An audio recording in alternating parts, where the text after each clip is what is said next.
UPSC pre में organisation से related सवाल हर बार पूछे जाते हैं और उनको सॉल्व करने के लिए लॉजिक की ज़रूरत है, ना कि नॉलेज की।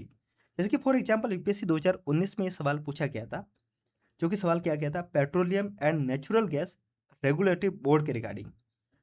आप ये देखिए, क्या यूपीएससी 2019 में कोई बंदा होगा जिसने इस एग्जाम को लिखा होगा? क्या उसने इसको पढ़ा होगा? नहीं।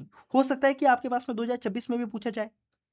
किसी ने भी इस चीज़ों के बारे में कोई नहीं पढ़ता, क्योंकि यूपीएससी हर बार कोई ना कोई अतरंगी ऐसा इंस्टीट्यूट उठा देगा और सवाल पूछ लेगा। अगर नहीं पढ़ा है तो यूपीएससी क्यों पूछ रहा है? अगर यूपीएससी आपको आउट ऑफ द सिलेबस जाके कुछ भी पूछता है ना, इसका मतलब ये है कि उसमें कुछ ना कुछ लॉजिक है। जैसे कि मुझे इसके बारे में नहीं पढ़ा मैंने इसके बारे में, ठीक है, पर फिर भी एक बार के लिए मैं सारे ऑप्शंस पढ़ूंगा और इसका आंसर ढूंढने की कोशिश करूंगा। सवाल ये किया जा रहा है कि जो PNGRB is the first regulatory board setup by the government of India. अब एक बार के लिए ऑप्शंस को देखिए। ऑप्शंस कैसे हैं? एक, दो, दो, तीन, इस तरीके के। और ये बात मैं आपको कई बार बता चुका हूं कि जब भी यूपीएससी ने इस तरीके के ऑप्शंस पूछे हैं, इसका मतलब यूपीएससी ने कोई ना कोई हिंट दिया है। यूपीएससी सबसे पहले तो आपको अतरंगी सवाल पूछा, फिर इस तरीके के ऑप्शंस पूछे। मतलब अब आपको समझना है कि इस क्वेश्चंस में कोई ना कोई ऐसा लॉजिक है जो कि एलिमिनेट होगा। ऑप्शन नंबर एक क्या कह रहा है? Is the first regulatory body setup by the government of India. ये पहली ऐसी बॉडी है जो रेगुलेटरी बॉडी है, यानी कि रेगुलर करेगा। यानी कि हिंदी में पढ़ेंगे तो क्या बोलेंगे इसको?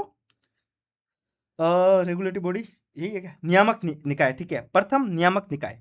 हिंदी तो और टफ हो जाती है, पर इंग्लिश में अगर समझते हैं, आप ये समझिए कि भारत में क्या पहले पेट्रोलियम नहीं था, नेचुरल गैस नहीं थी। देश आजाद होना था उससे पहले भी था। उसको रेगुलर किया जा रहा था। कौन कर रहा था? अंग्रेज कर रहे थे। तो उन्होंने भी तो कोई ना कोई संस्था तो बनाई होगी। फिर देश आजाद हुआ होगा, तो उसके बाद में तुरंत जरूरत पड़ी होगी ना इसको बनाने की। ऐसा तो है नहीं कि अभी बनाया होगा। और जो चीज पहले बनी हुई है, तो अपन कैसे कह सकते हैं कि सबसे पहला रेगुलर करने वाला निकाय है? ठीक है, समझो इस बात को। इससे पहले भी हो सकता है, हमें इस लॉजिक को यूज करना होगा। और अगर लिखा जा रहा है ना कि फर्स्ट, एक्सट्रीमली किसी बात को बताया जा रहा है, उसको काटो, सीधा काटो, ठीक है। अगर लॉजिक नहीं लग रहा है तो सीधा काटो, अगर आपको समझ में नहीं आ रहा है तो काट के, अगर आप फर्स्ट को काट देते हैं ना, बी और सी तक आप पहुंच सकते हैं। यूपीएससी में ऐसे हर बार सवाल पूछे जाएंगे जहां पे आपको सिर्फ लॉजिक की जरूरत है, ना कि नॉलेज की। जैसे कि फॉर एग्जाम्पल सवाल किया जा रहा है 75 नंबर वाले क्वेश्चन में। यहाँ पे आपसे लॉन्ग टर्म एवोल्यूशन, एल और वी है, voice over long term evolution, इसके बारे में सवाल किया जा रहा है। मुझे नहीं पता यह है क्या। वैसे 2019 में बहुत ज़्यादा पूछने का कारण क्या है? क्योंकि हमारे पास में 2016 में जियो आया था। और जियो का फ़ोन अगर किसी के पास में होगा, जियो का फ़ोन मतलब जियो की सिम जब यूज़ की होगी आपने, तो जो ऊपर ये नेटवर्क होता था ना, ऐसे इस तरीके नेटवर्क कैसे बना होता है, ऐसे ऐसे ऐसे ऐसे करके जो नेटवर्क होता है, ठीक है, उसमें यहाँ पे एल लिखा होता था। एल या फिर बाद में आप देखे होंगे VOLTE लिखा हुआ होता था। तो इस वो उस समय थोड़ा सुर्खियों में था। पर आप ये देखिए, सब हुआ कब था? 2016 में। पूछा कब है? 2019 में। मतलब ये कंप्लीट करंट अफेयर्स का सवाल तो है नहीं। अब जरूरत है हमें लॉजिक की, और लॉजिक क्या है वो समझिए।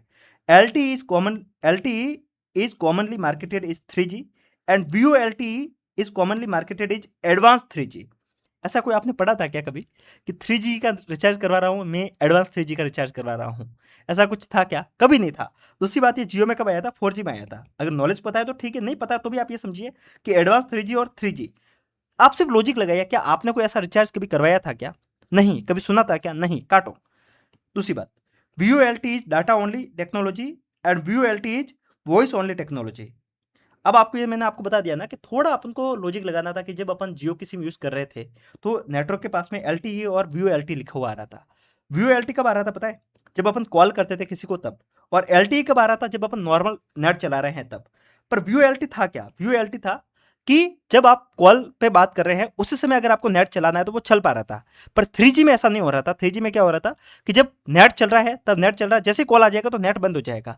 पर जियो में ऐसा नहीं है। जियो ने मतलब 4G 5G में ऐसा नहीं है। आप कॉल और मतलब कॉल और नेट दोनों साथ में चला सकते हैं। और ये क्या कह रहा है? Voice only. और ये बात आपको मैं पहले भी बता चुका हूं, जब भी कहीं पे ओनली एक्सट्रीम स्टेटमेंट आता है ना, उसको काटना है। सिर्फ उसके बारे में ही बात की जा रही है, दबाव देके बात की जा रही है, तो उसको काटना है। दोनों को काट देते हो तो आप नाइदर फर्स्ट नॉट टू पे आ जाते हैं। यूपीएससी में ऐसे बहुत सारे लॉजिक लगते हैं जहां से आप एग्जाम को काफी इजीली, एग्जाम में बहुत सारे इजीली ऐसे सवाल को सॉल्व किए जा सकते हैं।